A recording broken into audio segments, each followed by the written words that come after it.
La réforme des retraites est maintenant adoptée, mais il n'est peut-être pas inutile de revenir sur un des arguments clés qui la justifiait, mais qui n'a pas fait l'objet d'un débat public.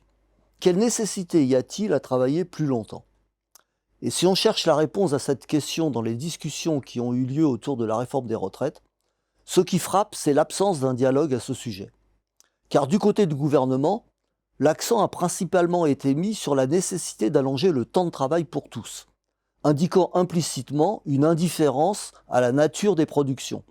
Tandis que du côté des syndicats, ce sont surtout les conditions dans lesquelles ce travail supplémentaire allait s'effectuer qui étaient avancées, ce qui revenait à différencier les types de travaux qui pouvaient ou non être effectués plus longtemps. Les conditions concrètes de ces travaux, et en particulier leur pénibilité différente, étaient un des arguments que les syndicats avançaient pour justifier leur opposition à la réforme. Dès lors, on ne pouvait qu'avoir un dialogue de sourds, chaque partie n'ayant pas la même interprétation des conséquences de la réforme. Pour comprendre pourquoi la réforme était nécessaire du point de vue du gouvernement, il faut se placer dans le contexte macroéconomique qui caractérise notre monde, car la France n'est pas la seule à être dans cette situation. Ce fut d'ailleurs un argument avancé par le gouvernement pour justifier sa réforme, à savoir les réformes de même nature que de nombreux autres pays avaient réalisées. Ce contexte, c'est une croissance très faible par rapport aux années 70. Depuis 1980, elle est en moyenne de 1,8% par an, contre 4,9% pour les 30 années précédentes. Or, cette croissance ralentie s'explique par la baisse des gains de productivité, limitant la rentabilité des capitaux cherchant à s'investir.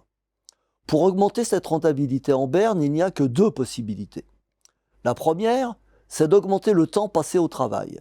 Et c'est la remise en cause des 35 heures, l'autorisation du travail le dimanche ou le recul de l'âge à la retraite. En une année, il y a un temps maximum qui peut être consacré au travail pour rentabiliser des capitaux.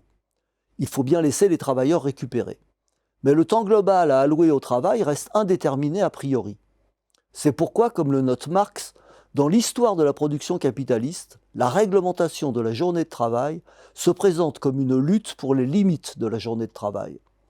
La seconde, c'est dans une durée de travail fixée, d'augmenter l'efficacité du travail grâce à la robotisation, à l'informatique, à la chasse au temps mort, etc. Mais l'intensification du travail atteint ses limites, comme le montre justement la baisse des gains de productivité. Malgré une technologie de plus en plus performante, la productivité stagne. C'est le paradoxe de Solow énoncé en 1987. On voit des ordinateurs partout, sauf dans les statistiques de la productivité.